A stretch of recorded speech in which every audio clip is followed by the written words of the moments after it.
And the weaving there, that's called finger weaving, hanging on the wall. It's done with one set of yarns. You measure them out, and that's what you use. You don't add any, you just use those basic yarns, and you use your fingers to manipulate it to do the designs. And so when I counsel the at-risk students in Denver, Native kids that were in danger of dropping out of school, I would take one of those and weave them because it goes fast and you can see it, developing. But I always said, this is your DNA. This is what you got from your ancestors. Your grandmas, your grandpas, way back as far as you can not even remember. I said, but this is what they gave you. Your mom and your dad, I said, put a whole different design on it. It's up to you to put that design in there. You don't have to be an alcoholic or an abuser or an artist or doctor. I said, this is your design. This is your pattern. This is your life. Nobody can live it for you. It's like this yarn belt. You just get one set of yarns, one set of DNA, but it's up to you what you do with it. But if you make a mistake, you got to correct it. If you don't, it will repeat and repeat and repeat. So this is your life.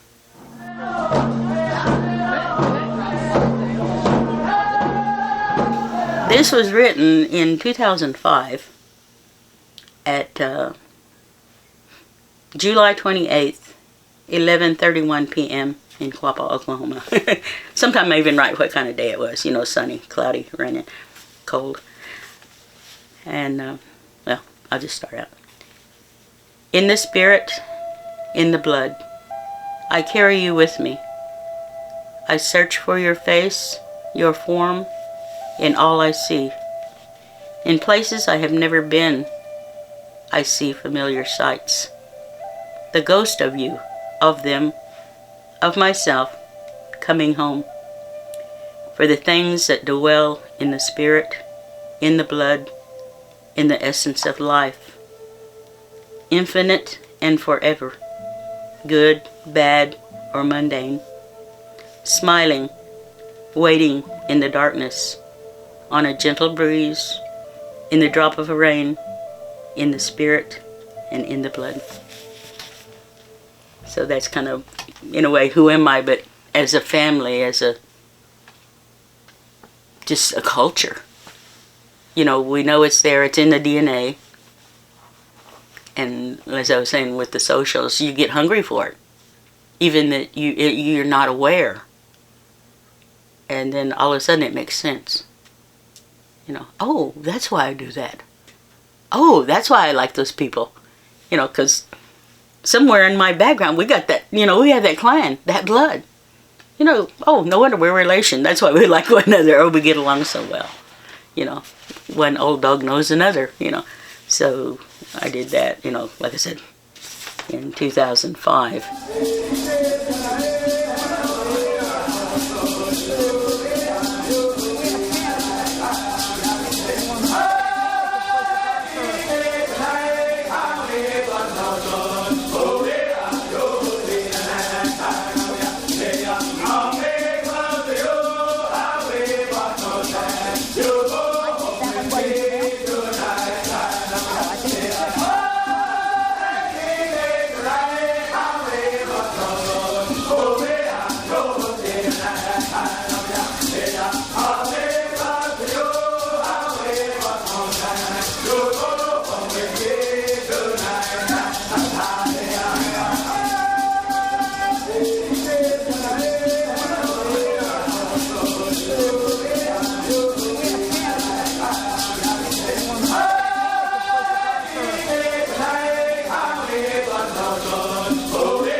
Kwen mataru, tatsita rati jatsi wandandi. Inyon marihute ahetasta indi. Tatsitaa kinyesta indi. Shekenheno hatinyea. Seneca indare. Yemendanye mis wandat. Tijame. Ato, huisi wapani. Haki huisi lasimamu. Ne huisi lasimamu. Holy Wanaka ni Tassito, Hata Pete Nomsa, Nikia Kiri Silverhorn, Tinotha Clint Silverhorn, Kokochi, Teresa Peacock, Tisoma Lance Silverhorn. Hatito. Hatito. Bojo, Kalisha Bertram Indigenous, Miami, Oklahoma, and Donjaba. Miigwech. This is how we say hi, hello, and my name is Kalisha, and I am from all in the Anishinaabe Moen. Thank you. Hawaii itaniata kuda. Iwijide andagani. We il gakspawakom. We I migahipeta. Hanisha. Agode ikohe. Nyawe scanos wagweko. Scanos a scanan goa. Ne what try a caso. They were haunted, ni wage shout ding. Guiano, neo wins on game. On endi ni, on the waga, ni guiano, neo wins on gay, his ni, gonna we on game. Ni got in the honyo, net Yahweh. Done it. Yahweh. Aya, aya, aya, aya. Te pewe, neolani, te pewe, neolani. Peki shikake, peki shikake, te pake. Maiotepe. Did you sing? Nope. She didn't sing, did she? Hato, Brett, ni tai ko pe. Ni we si kapo we. Ni te si tho. Mai e chi wharo ni ho me. Sa wanwa ni la. Ni ho es lepoa pe. You know lepoa. Haki ho es la sa mamo poa. Yawe. Gu Shesha Jessica Gi. Nu Modakni Gi. Koeo materu sohahio ejatse. Anyo nye aye tarai. Ne de Rome de Juanda reja atuta. Ne a quattro sayomene a koyehti. Juanda Oklahoma indare. One. Hato. Huiso apani. Chatue piesi. Ni te sito. Pele wikwe. Ni te si hom so mi. Sawanwa ni la. Sala kinole. Pwa. Niawe. Hawaii, adat si. Hagita, iwijira andagani. We osonati mi. We ogapa. Ekohe. Ani, Alana Bertram Indigenous, Joplin, Missouri, and Dangerba. I'm from the Ottawa tribe of Oklahoma. Hato, haki, hoisi lasamo. Ni te sito, hole wewe di kaka. Yame skin asagwe gavion halolo sankyongani gaso o tashane ni wagesho de anandawaga ga yokono ni wa krenzel de onagila he Hoe koda ata etani. We sijo kahike. Ogapa eta wajaji. Ekohe. Hato, Yahweh, haki we sila se mamo poa. Watrat ni te sito. Sawan wa to we ni kako che yepe. Kipona howe si wapake.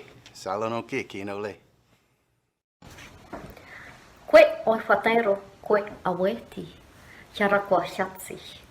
Wendake indare, wendake ekwakieti, sha, wendat, ya wenotakwe.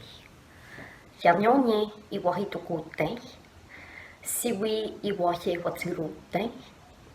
Ashenk I wasa, ashenk iskari skwahi ndenyo. Askanonia ishes. Askanonia ishes. Ashakwasti. One. Bolo, Anastasia Stoire, Indigenous, Joplin, Missouri, and Donliba, Negig and Dodum. I want to thank you for watching these videos, and hopefully it will encourage you to study and practice to learn your languages. Our tribal languages are a gift from our Creator. So myself, I would like to encourage everyone to take time to learn some words, phrases, songs, just our Indian ways, our Ongwaho and Neha. I just would like to encourage everyone, and we'll see you again, and keep studying, keep practicing. Our language will return once we put that foot forward. Yahweh.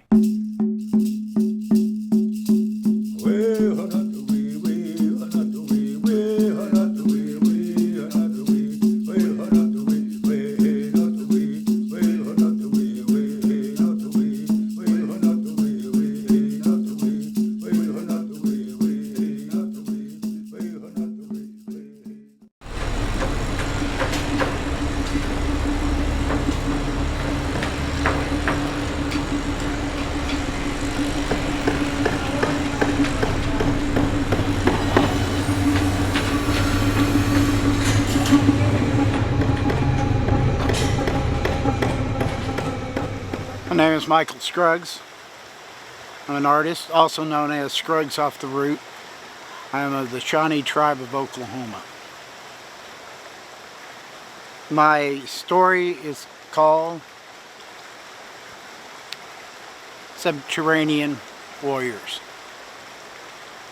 During World War II, a lot of people around here did not go into the military. They ended up working in the mines because it was considered important and for the war cause. So a lot of them didn't go, but yet they still died a death, a hero's death, in a different way. Subterranean warriors. They came, they went into the ground. They went down into the darkness.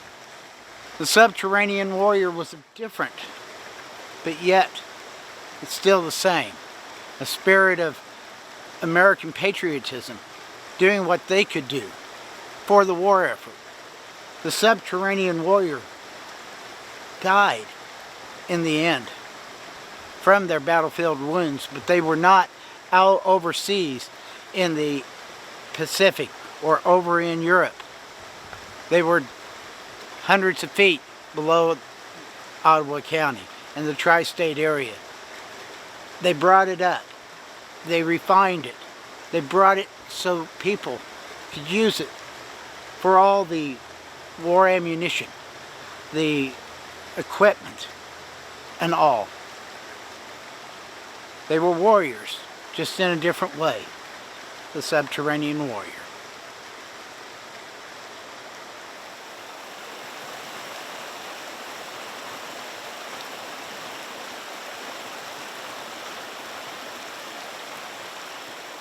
We just said it's a poetry slam and we're inviting poets and slammers to come. and we had people come. And one of the gentlemen that came, he had only began to write poetry 3 weeks before. And his poems were lovely. Then several months ago, he met us at the creek and was inspired to write one there while we're standing there. So I think he suddenly, because we offered that as a possibility, he learned he had something in him that he had never known he had. So I think there's a beauty when you allow the artist in us to emerge in this damaged place, bringing up a way of looking at our surroundings from your heart. It can be done verbally, and that's what we ask, and that's what we got. Hello, my name is Angela Dawn Helmig, and I'm here today at Tar Creek, and I have the pleasure to be able to read a poem that I created, and the name of the poem is called One. And it was actually inspired by my black and white photography class. I was taking pictures in Oklahoma City, at this stage, and before they were getting ready to tear it down. So what I noticed was the wind coming in and just moving the leaves around the stage, just moving them from place to place, and they really didn't have a say in where they were going. And thinking about the Greyhound bus station, the stage, and the lunchbox that were getting ready to be demolished that had been there for quite some time. And so then the next day, in my prayer time and meditation, this is what came to me. And this poem is called One. Someone asked me how I came to do what I do. I smiled and I paused a moment, and then I thought,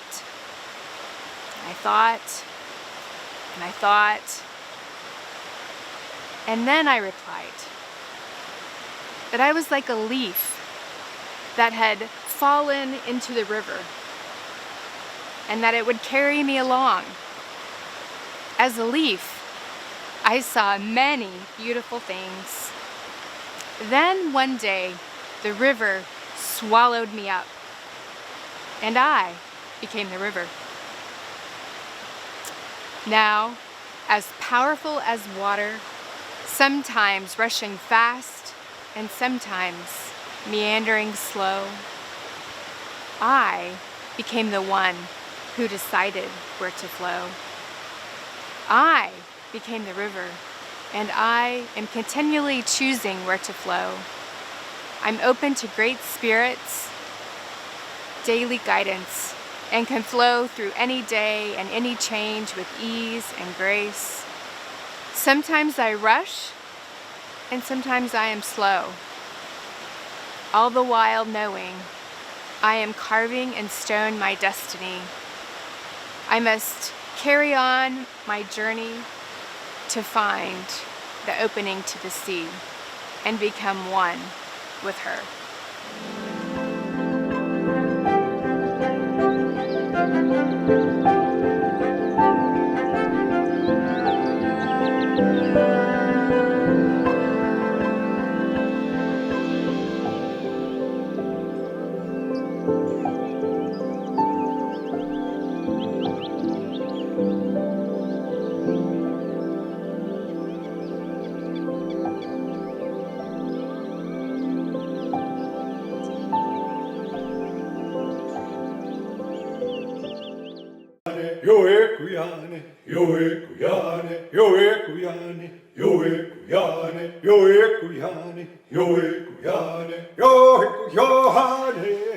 Our ancestors, they struggled so long to survive. They had to move, they had to feed their family, they had just different things. So they weren't able to do those crafts. They weren't able to pick up beads and adorn their shoes or their clothing.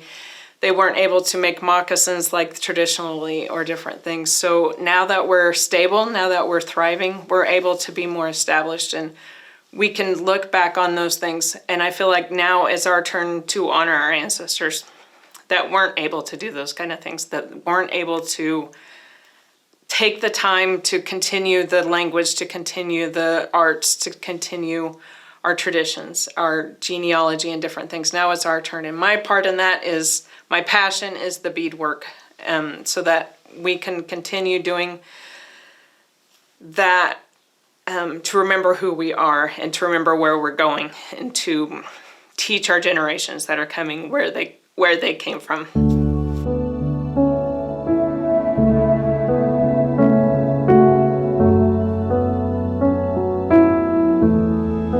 Kweo materu, tatsitarat injatsi wandat ndi. Inyo marihute ahetasta indi, tatsitaa kinyesta indi, Seneca indari, Dushane. I really think you need to know where you've been before you can go forward. And so that's why I like to teach traditional things and let people know where they came from. A lot of times people get hung up on, they'll see a new way of doing things, and so they get hung up on that's not tradition. I've had people tell me that the thread I use fire line, which is a fishing line. They tell me that's not tradition, that what they were taught was more traditional, and they use dental floss. Well, that's not tradition. That's not something our ancestors used. I think our ancestors they evolved as they got things. They went from wampum shells that it would take them all day to maybe make 6 beads, and the belts could take thousands of beads. So it was a huge accomplishment to make a belt. And so it would take days and maybe even years to create this kind of belt. So when they got the English, European trading for their beads, when they got those, they were a lot easier, and so they evolved to that. So I think our ancestors definitely evolved, and that's something that we can learn. Once you find something better, something that's going to stay, that's going to work better, or easier to work with, they definitely evolved.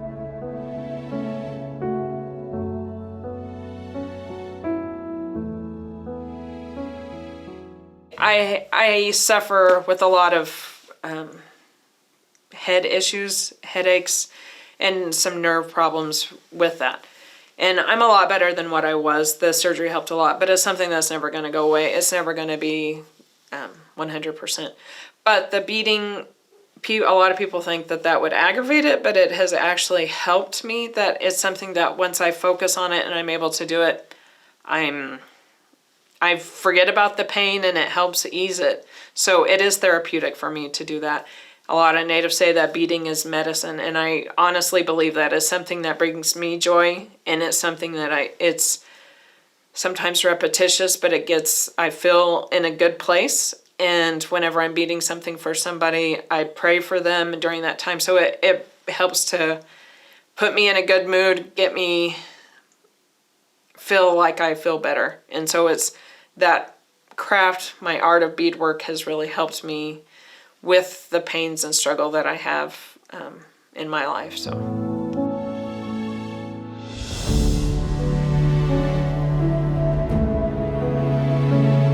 Just whenever they're beading, you need to be in a good mindset. If you are in a bad mood, or if you start making mistakes, you need to put it aside, because you continually just keep making mistake after mistake.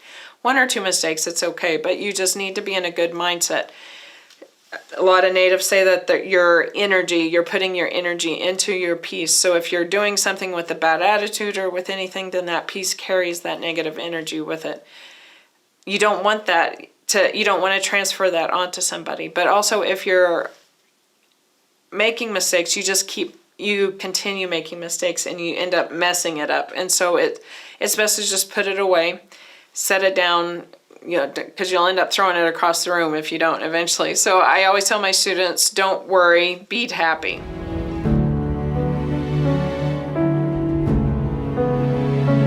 We can all honor our people in different ways.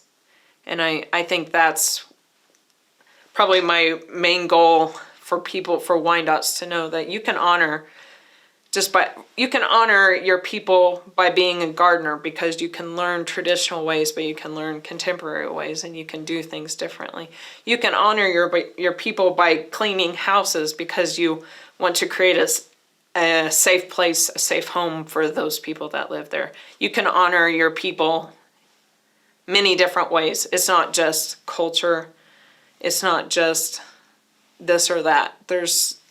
It's our life. And so you can honor your people all different ways. Hoyo, hoyo, hoyo, hoyo, hoyo, hoyo, hoyo, hoyo, hoyo, hoyo, hoyo, hoyo, weha, weha, weha, weha, weha, weha, weha, weha, weha, weha, weha, weha, hanawe, hanawe. Koko's Secret Treasure, written and illustrated by Michael Daugherty. Today, I get to go visit my Koko. She was the greatest treasure hunter in the whole world. She traveled all over the world digging up fantastic things. My Koko can also speak 2 languages. My Koko can speak English and Shawnee. I'm going to speak Shawnee like her someday, and maybe we can talk Shawnee to each other. Today, I overheard my Koko say that she has the greatest treasure in the world. Wow, I wonder what it could be. I'm going to be a great treasure hunter like my Koko and search for it. I will be the greatest treasure hunter ever. I looked high. I looked low. I looked in the dark closet. I even looked in the doghouse for Koko's secret treasure. Nope. I looked under the bed. I looked in the dark attic. I looked through the flowers in the spring. I even looked all summer for Koko's secret treasure. I looked through the fall leaves. Not in here. I looked through the freezing snow. Nope, not in here. I looked in my hot chicken soup. I even looked in the bubble bath for Koko's secret treasure. I just don't think I'm a very good treasure hunter, Spot. Because I even looked under Koko for Koko's secret treasure. Koko, where is your secret treasure? I asked. I can't find it anywhere. If you really want to know, granddaughter, then I will tell you, Koko said. You are my treasure, she said. You are the greatest treasure in the whole world.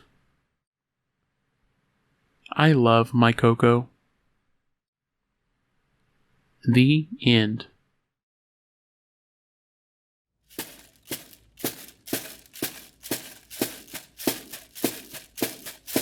O ne hindwa troe ne hode hadoni ne higota na honyo ne ni gunda go on ne hawata ne nyawe ne tot ni otonkon gwat na goha. Back when the earth was new, how we say in our history, in our culture, our traditions, we talk about how Creator, He planted trees and bushes and grasses all over this world to help benefit the man beings, the people. One of those things that He planted was the maple tree, which we call Hawata. And in that maple tree, He gave us some medicine. And that medicine would become very useful during the times of leaving winter and entering spring. And how we're taught is that during those long winters, when food becomes scarce and our bodies began to weaken, that we could hope and pray that when that maple sap returns, we can collect that sap to nourish our bodies and give us strength and a promise of a new beginning, a new year. We have a historical record that said our people were moved here in the 1830s. And through the 1840s, prior to Civil War, our folks were collecting and boiling and making maple sugar. And we have the Senecas of Sandusky, the Senecas and Shawnees of Lewistown, the Wyandots. We all gathered that sap here at Indian Territory. The records show oftentimes they were making 200, 300 pounds of sugar each year. And we know by experience now that that would be a lot of trees, a lot of sap gathering, and a lot of wood and fuel burning to boil that sap, to make that much sugar. And we also know through our history that that eventually was laid aside. So after the Civil War, we have no more record of them doing the sap collecting. But we do have stories with tribal families. And in those stories, they talk about gathering that sap and boiling that sap for syrup and sugar for their personal use. It was no longer a community event. As time passed, that knowledge began to be forgotten. And oftentimes we talk to elders today and young folks today, and they didn't realize that our folks actually collected sap in the winter and the spring. They didn't know or understand or have knowledge of boiling that sap to make the syrup or sugar. But yet, during our ceremonies, which we did maintain that ceremonial calendar, in each of our speeches, we always make mention of those trees and bushes. We always make mention of Gowandagoani Hawata, that leader of the trees, the maple. So we never really lost that knowledge. We just forgot the processes. And when the tribes were making an effort to create and establish cultural preservation offices, it gave us the opportunity to seek out those maple trees that did grow here. And with that opportunity came the learning and talking about what those processes were, how that happened. And we talked to our friends and relatives from up north at Six Nations, talking about how they collected the sap. And they continued to put the sap in the trees with the ceremonies and make that maple syrup and sugar, even the maple candy for the little ones and the young at heart, putting those things together and keeping those traditions going. So with that bit of knowledge and with our eagerness to learn and understand and talking to our elders and our aunties here in Indian Territory, we decided to give it a try. Our first attempts, we weren't real sure, but we were going to push through and do the best that we can. And when we did that, we did gather sap and we did get it boiled down to make syrup. And that first time we did that, that sap was very sweet tasting.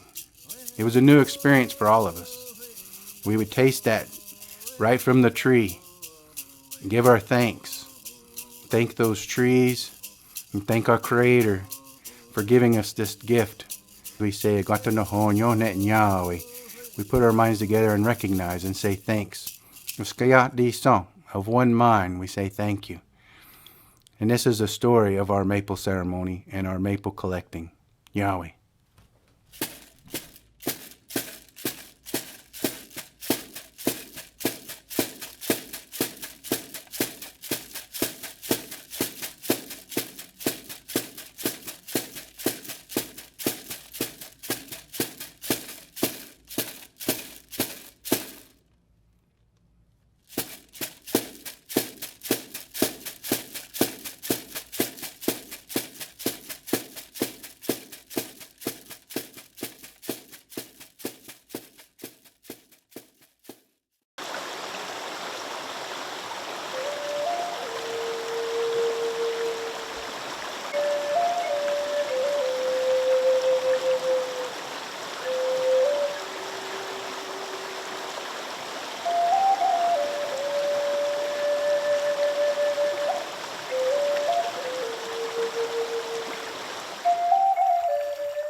You and I drink this water.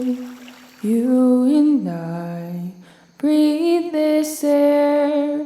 You and I walk this holy ground. You and I live here.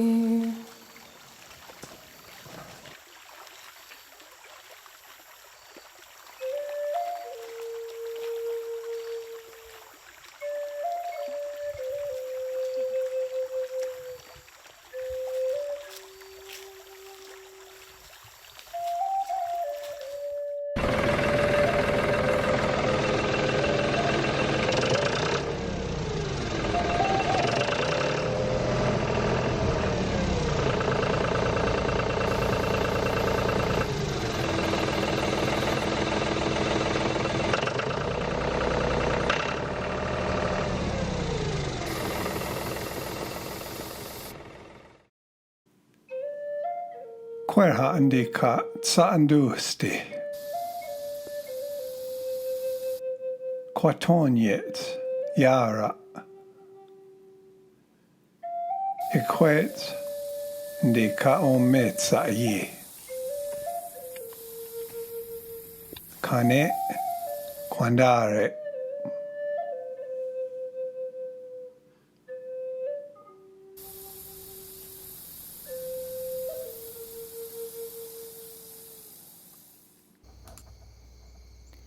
You and I drink this water. You and I breathe this air. You and I walk this holy ground. You and I live here.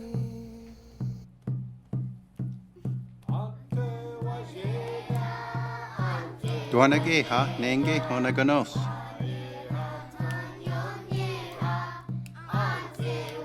Duaton yes nengi owa.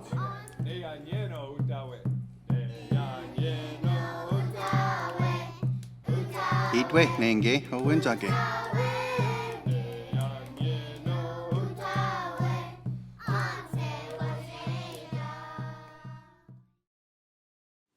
You and I drink this water. You and I breathe this air. You and I walk this holy ground. You and I live here.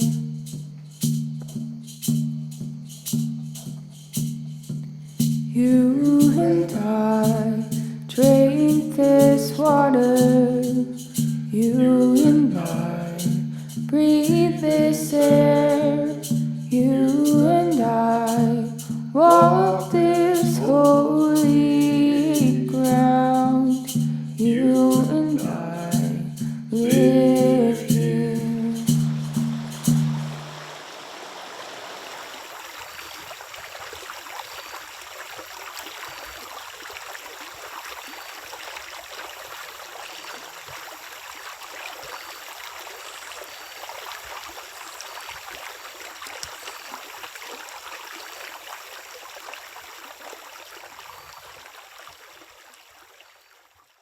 So to me, the artwork is one thing for me, doing these pieces of art, which is wonderful.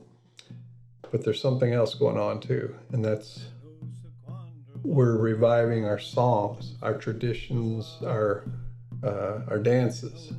There was something our ancestors said, and Harahara hatitons, none satariware neswatishin shragyat nesatidrawat. And it means something like when the people dance again, when they hold feasts, when they sing and gather together, only then will the peace return. Kwekwe materu sohahio jatse anyo nye aye tarai. Ne awaya tontra, ju tasque conhe, ne de rome de Juanda, jatuta, ne aquatra sayomen de akoyeti. My name is Sohahio, and I live in eastern Oklahoma.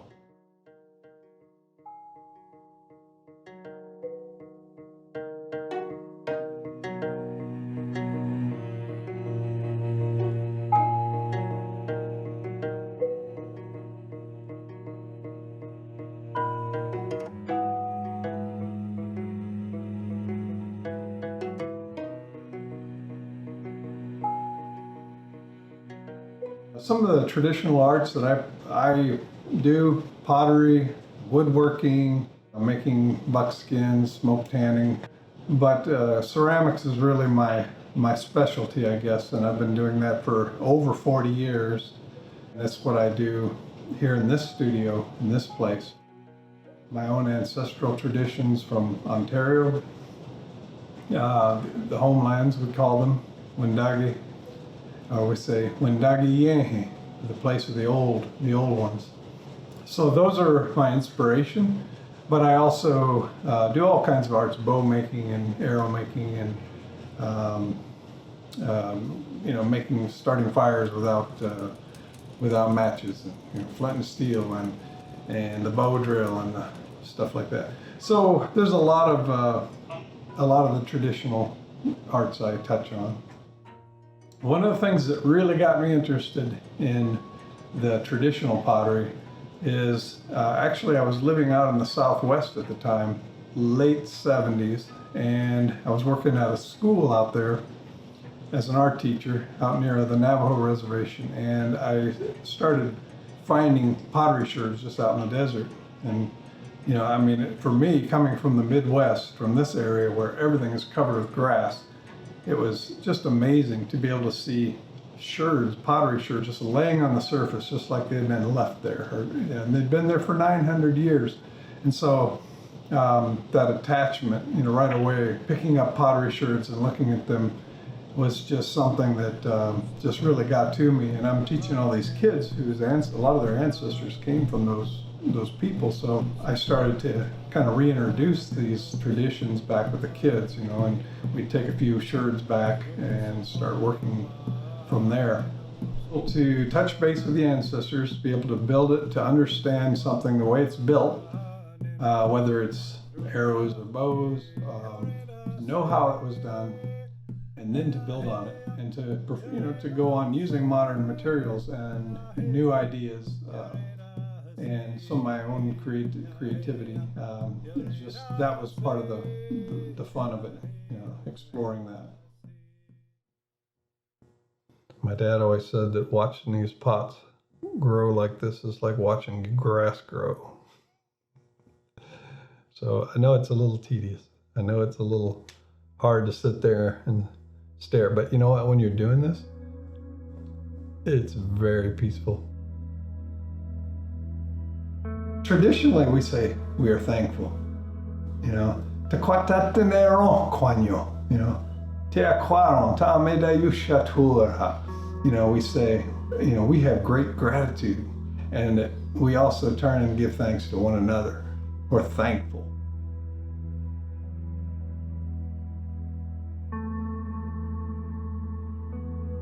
To me, it's important to push myself, you know, to challenge myself with new ideas and to leave something behind. All our people should know how to make them. Everybody should know. It's like, oh yeah, I know how to make those. You know, even if they never do another one, they know how to do it. They've had a chance to do it. So to me, it should be almost as common as, you know, mowing the grass or something, and you know, attending ceremonies again, and learning the language. So these are all things that kind of grow together. They have to grow together. When you start reawakening the arts, you want to awaken everything, you know, everything at once. But it's also just to touch base with your ancestors. There's a language that comes with these skills. When we do what our ancestors did, it's a way of kind of like sitting next to them again. What we're seeing is kind of a reawakening of all these forms, these things that have been suppressed. These things can come back. Johan diawena, Johan diawena, Johan diawena, hoina, Johan diawena, Johan diawena, Johan diawena.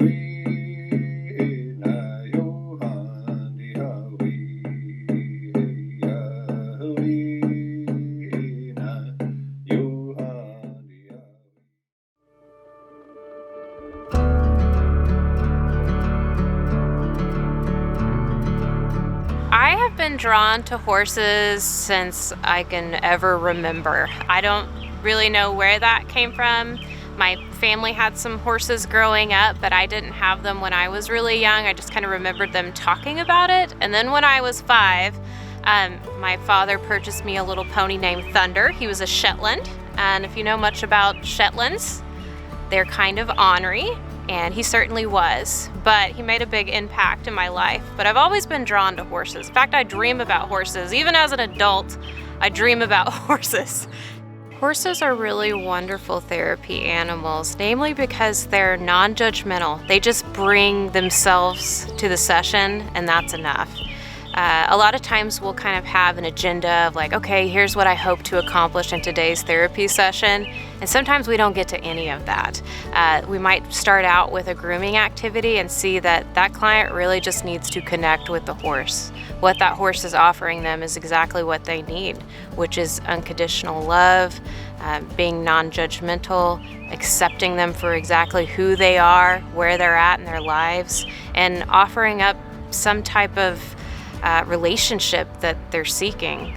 I think more tribes are reaching for culturally relevant interventions. So I do feel that some are looking to do more equine assisted work. And I'm glad that they are, because they have so much to offer our tribal members and our communities. I feel like for us, in terms of the Modoc Nation and their relationship with horses, you know, in times of war, that was your soldier next to you. That was your comrade in taking you through those really scary situations and coming out together. In fact, when we were relocated here, one of our acting chiefs, not federally recognized, but as an acting chief, Chief Yellowhammer, was actually buried on his horse. So that kind of goes to show you how important and what role a horse played to an individual member. That was their partner forever, even in the afterlife. So that commitment, that relationship is very profound and impactful. I really think that people in this area have been hungry for a new type of healing, a new way to heal and mend their spirits. I wasn't really all that surprised that we've received the level of feedback around our equine assisted therapy services. I think the big barrier for people in the past has been income and how to pay for services. Our program is credentialed through Sooner Care, so Medicaid, so that makes it available for low-income families, some of the people who need it the most. But one of the cases that just like warms my heart and brings a smile to my face every time I think about her, and I'll call her, let's call her Beth for the sake of giving you the story. But Beth came, very small woman, low confidence. The last relationships that she had been in since she was an adult, was in her late 50s, were all abusive. So she had no sense of what it was like to even live on her own, to experience what independence is. So with the equine group therapy, she was able to choose the partner that she wanted to work with. In fact, it was a mutual choosing. A horse named Scotty. It was a very large, warm-blood horse with this tiny woman. Anyone who's worked with Scotty, the horse, knows he's very ornery. And we kind of worried about that at first because he would nibble and stuff at her arm. And she had the best personality about it. She's like, no, we're gonna do this. He would continue to do it, and she'd have to keep setting the same boundary. But we talk about how this is in our real lives, with people that we need to keep setting boundaries with that aren't respecting our boundaries. And then when to know that we need to walk away from that relationship because it's not healthy any longer. My hopes for the future is to be able to offer the service to more people.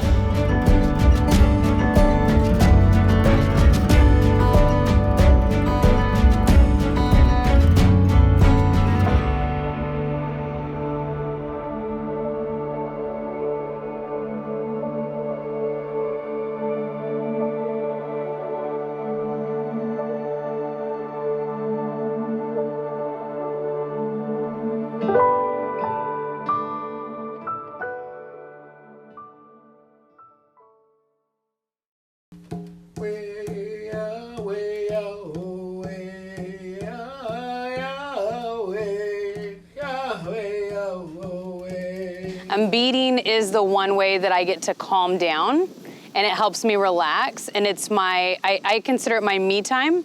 A lot of people do, self-care as like massages and spa treatments and that kind of thing. And for me, it's crazy, but beading, no matter what kind we do, is going to be my me time. That's what helps center me, it helps relax me, it helps me feel like I'm connected to something that's bigger than I am.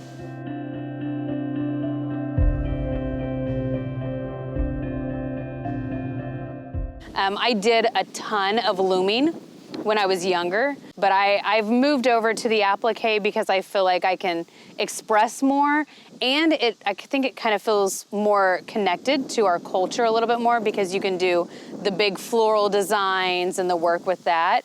And so I really enjoy doing that one a lot more. I was actually closer to like 12 to 14 before I got to really try any kind of birch bark crafting. And so we did a little bit of bowls, you know, very, very basic stuff. So you actually don't even get to start with birch bark. You actually start with paper because it is kind of a difficult process to do. But then once I actually got the hang of it and I got past that, I'm not good enough to be able to do this because I didn't learn early enough. It was so much fun. It was so fulfilling because you truly get to feel that you're connected to something that's been done for the last millennia. You know, this is the original way that we did things. That's how we had spoons. That's how we had bowls. You know, that's how we collected everything. That's what our bags were made of, our houses were made of. And so just getting to make little bits and pieces of that really do give you that connection of the last 20 generations, you know, and you feel like it's something that you lost due to the Indian Removal Act, and then just getting to pull all those connections back to you is so fulfilling.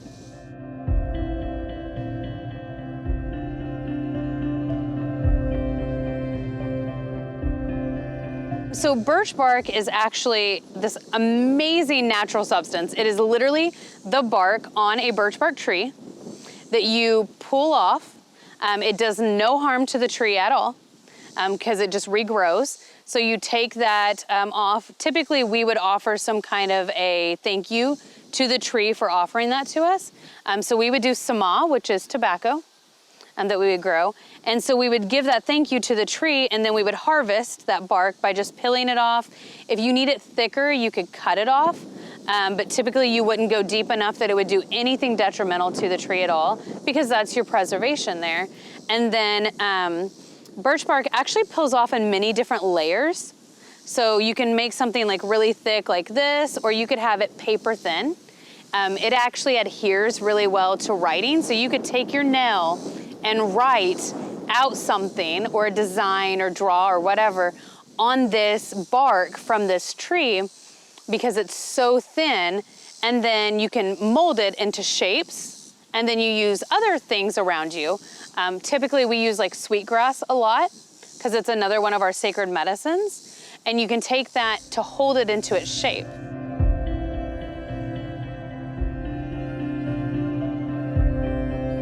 This is what my ancestors did, not only for fun, but for preservation. Like, this was their life. This is how they maneuvered through everything. We had birch bark canoes.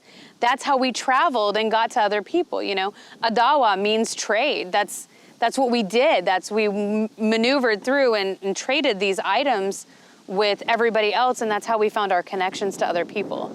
So being able to see that stuff for the first time in person, it's very humbling, but then it also gives you it fulfills your soul to a point where you never knew that it could. Like, you never realized that that piece of you was missing until you find it. Yahweh, Yahweh, Yahweh, Yahweh, Yahweh, Yahweh, me nongwa manda matse. Way, way, way, way, way, Nongwa manda kishika.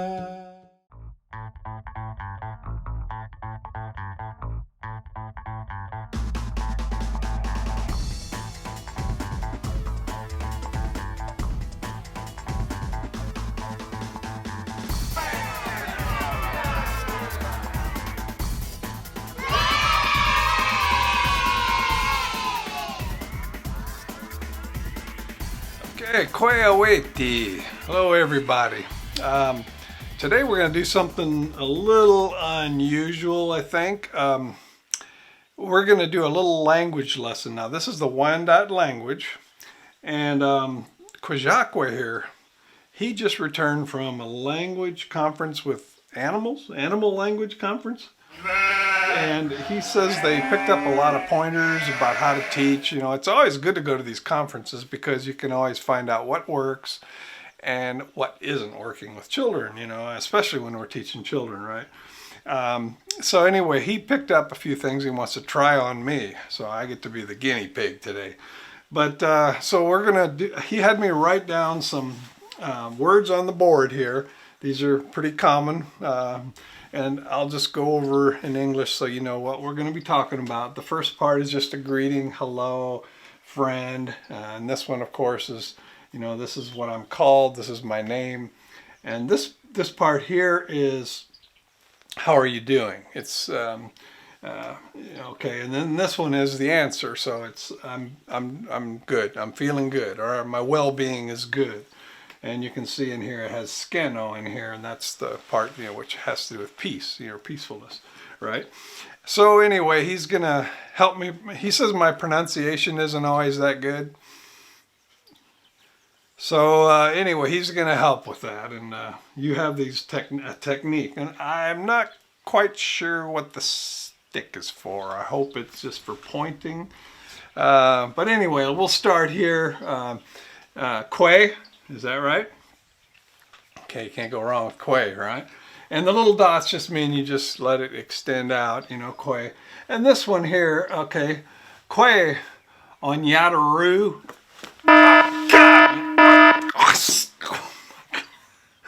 What the heck was that?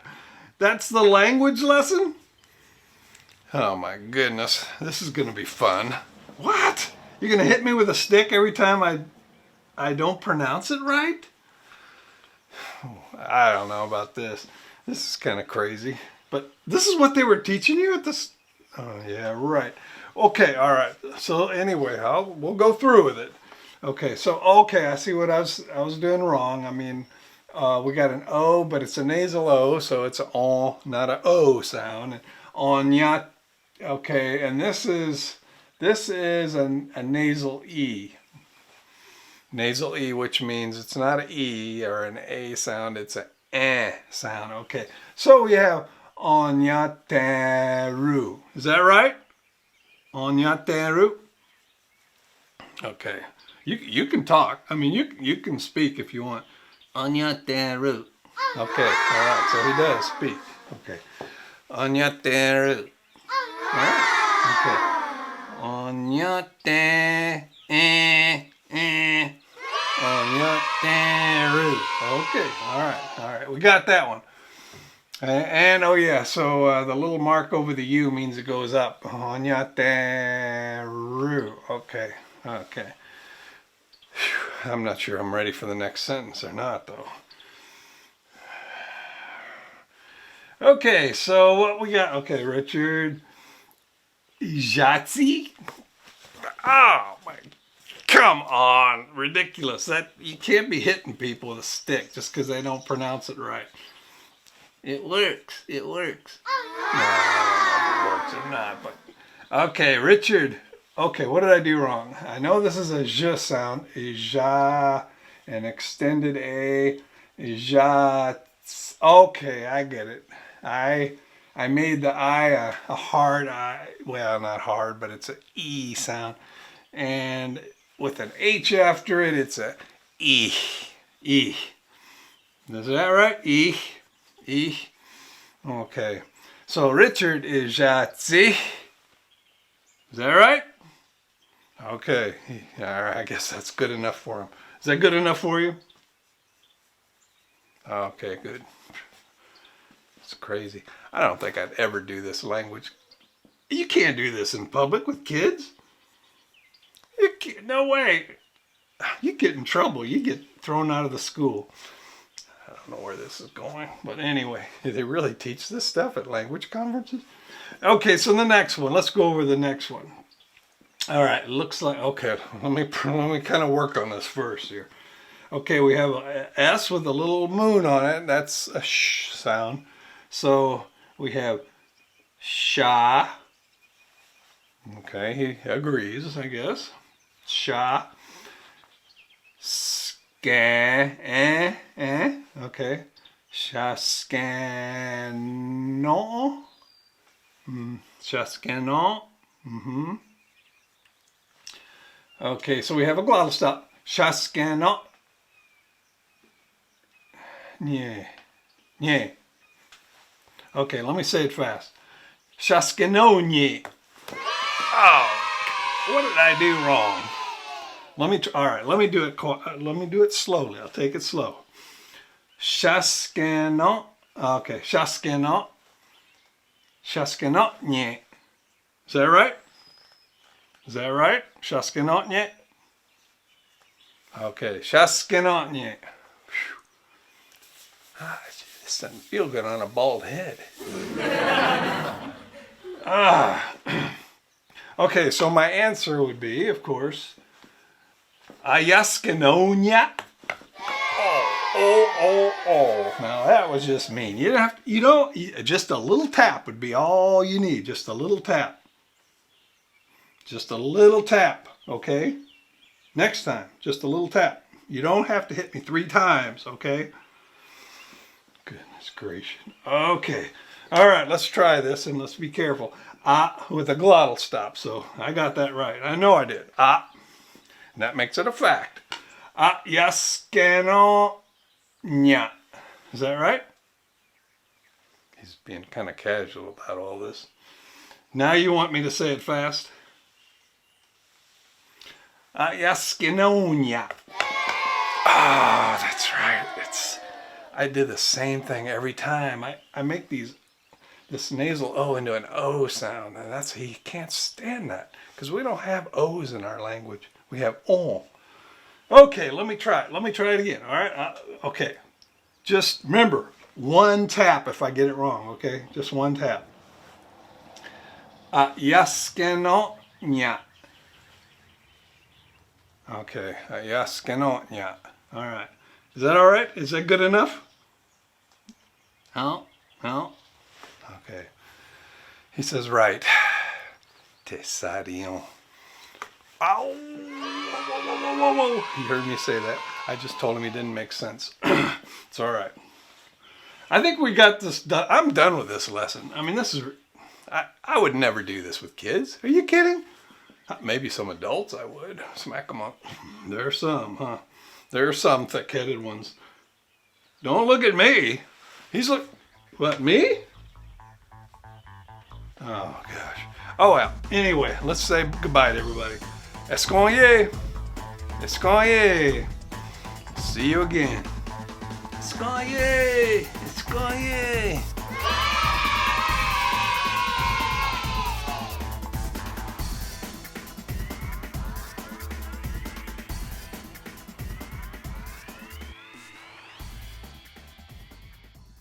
Start this beautiful weekend. Together, whenever you're ready. Main entry.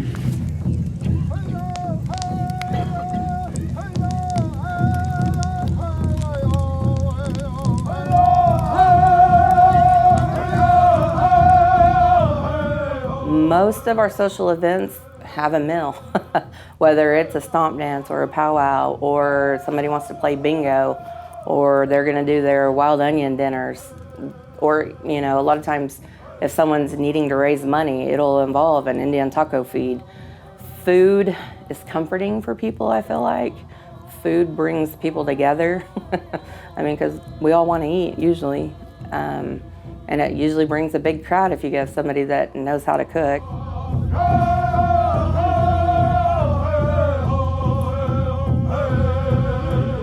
I'd say probably from the moment I was born. We were around Native American church, and then around powwows and sweats. Grew up through those my whole life. So around all of those, we would cook. So I would be helping set the tables or helping serve at some way, shape, or form. When I was married to the kids' dad, Brian White, he is one of the speakers for the Seneca Cayuga tribes, and so he would get called upon to be the speaker for funerals. And the first couple of times when we were married, they would need a cook. And so he would be speaking and I'd be there just twiddling my thumbs, be like, oh, all right, well, I'll go in the kitchen and I'll do the kitchen stuff. So then it just kind of picked up, well, since you're in here, how about you do this or do this? So then it just, the different ones from the Senecas would show me, Aunt Bert, Roberta White, or Aunt Pearl would show me this is how the Senecas do it. So when you're here, this is the ways that you need to do to prepare for the feast and everything. So it just picked up, it started with him and it grew from the Senecas to the Quapaws to the Ottawas, just to all the different various tribes in this area. From that moment on, I think I was 20. So it's been a lot of years. It's a busy life. Try not to require a lot of sleep, because if you require sleep, it is not going to happen.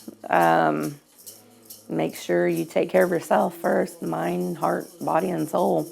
We are very family-oriented people, you know. We like to be around, I would say, all of our people, you know. Our kids, our parents, you know, we're a tight-knit group of people. Come around, be around, step in and learn. Step up and say, hey, I want to help, and somebody will put you to work. Or I want to learn, and somebody will teach you.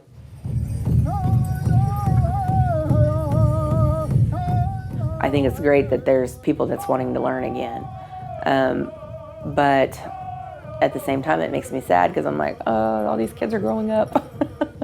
And, you know, and soon I'm not going to have anything to do, and it's going to be, my daughter's going to be the one that's doing it now. My son's going to be the one that's doing it. I'm just going to be sitting back here going, where'd the time go?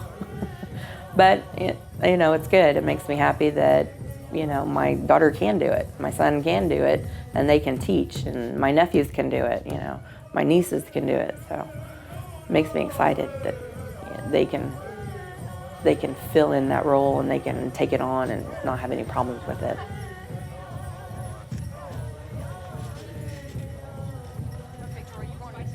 It's an honor to be asked to do it. To me, it feels good. I feel like it's a blessing that the family can call on you and say, hey, can you come and cook? And you can go and do it. I know, it makes me feel good when they like my food. And then two, you know, you're helping that family out, especially if it's for a memorial or for a funeral. You know, they're grieving, or, you know, they're not feeling their best, so you get to go in there and you get to feed them and you get to help them through their hard time. And so I think that it makes me feel good to be able to help in that way.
A daughter of gray eyes from Yellowbird Holler had 4 little turtles, 2 sons and 2 daughters. Then one summer came so hot and so cruel, and when she died they were sent to the Seneca Indian School.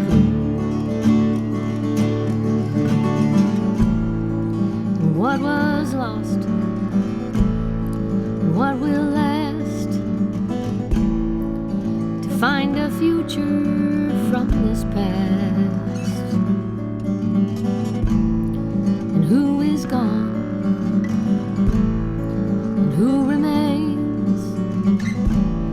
to sing their songs, to say their names. The Seneca children knew how to pray. They made their own chapel, hidden away. A circle of cedars that danced when the wind blew, where they talked with each other in the language they knew.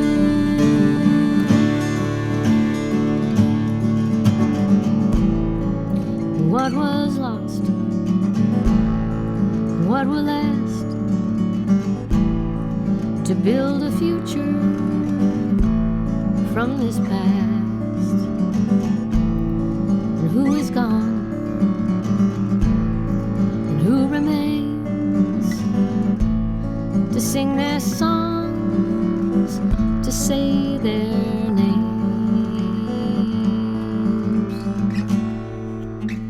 There's Minnie and Edna, and Kenny and Emmett, children of Josephine, of the Little Turtle Clan. They went down to the Cedars that danced when the wind blew, to talk to their mother in the language she knew.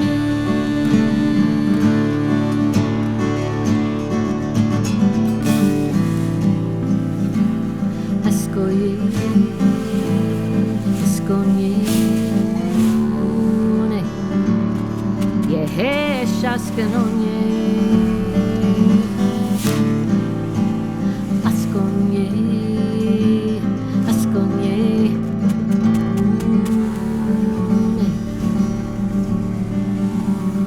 Yanderanqua.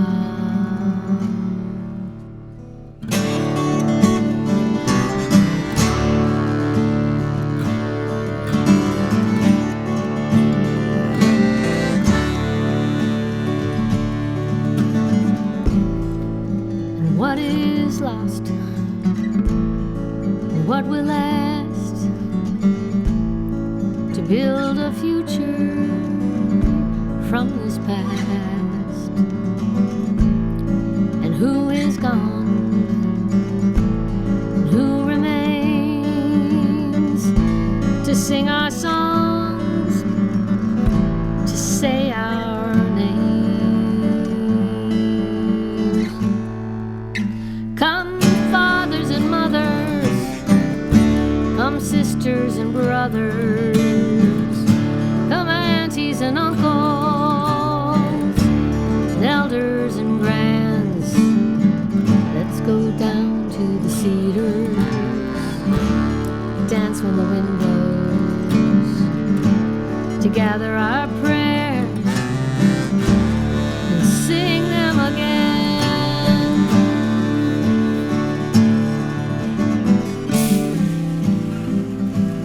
Ascoye, Ascoye, Yehe Shaskanonye,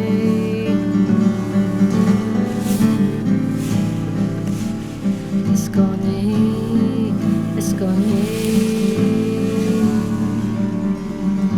Hawakoshodas,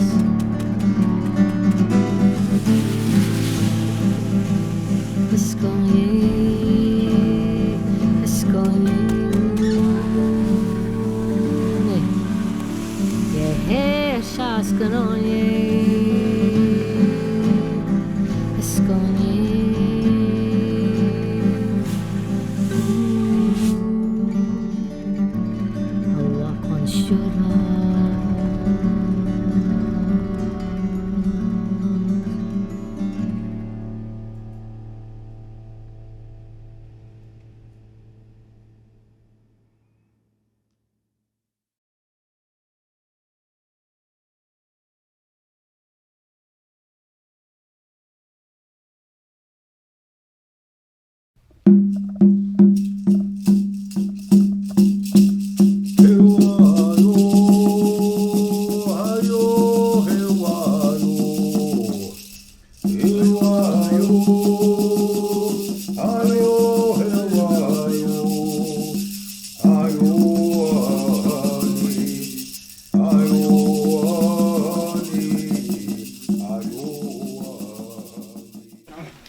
she said his name was Larry Dushane, and oh, is he handsome. You knew She's never told that story, has she? He was about 32, 3 years old, something like that. Number of years ago.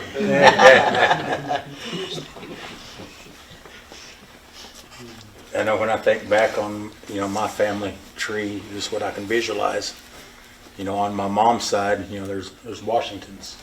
So that tells me somewhere down the line, me and Bryce must be connected up somehow.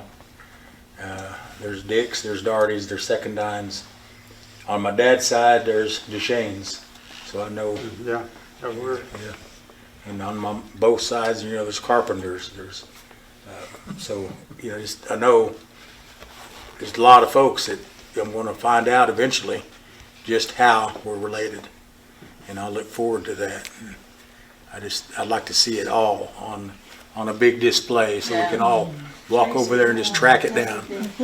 So anyway, I guess it's kind of fun talking about that stuff. I know Meredith probably wants us to get back on task here. So That was all pretty interesting. Yeah. I have to say. Just say, in fact, Brett's mom babysat me or diapered me for a while and stuff. So Oh my! that's according to what my mom said. So. Really? Yeah. You didn't know that? No, I didn't know that. Brett, that'd make a neat mural. not Family tree. Yeah. Oh, that's what she got in pictures.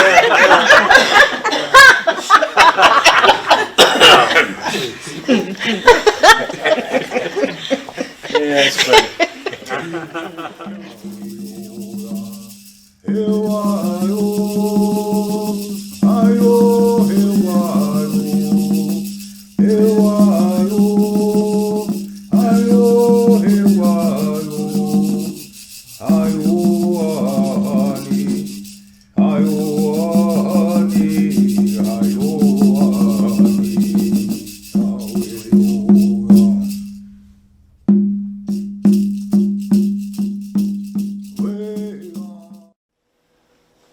I was exposed to lots of different foods.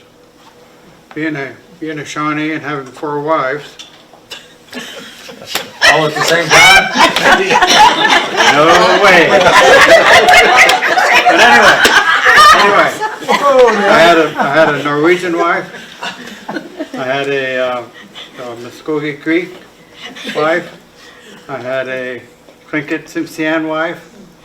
And a white girl. And you kept her. You kept the white girl. one of them. I'm glad you didn't have them all else. Getting off the story a little bit. I wonder you live in Utah. Larry. Telling too much of Larry. Somebody get him back on track.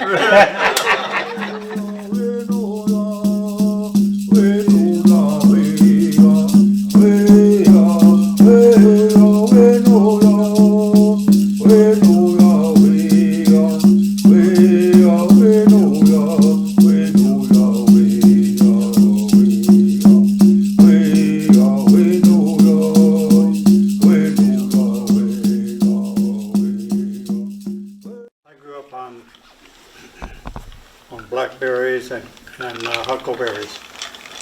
My mother used to make the best blackberry pie you ever had. It was good. I do have a funny story about picking blackberries. I lived in California. We used to go up on Mount Baldy. It was a mountain about 20 miles from the house. And they had the best blackberry bushes. Big, like this. And my grandmother came with us one time, and she was about 65 at the time. She had a stiff leg, and she used to love to pick blackberries. And I don't know if you all know, but the bushes have little trails in them. And she was following one of these trails, just picking away, and all of a sudden we could hear her hooping, hollering. You see her head come up like this. What in the heck was that? And all of a sudden she came out, and she was riding a wild pig. My dad and I had to hide behind the bush and laugh. Poor thing. She didn't get hurt, no. It was so funny to see. Big pictures of that. She was hooping and hollering. That's it.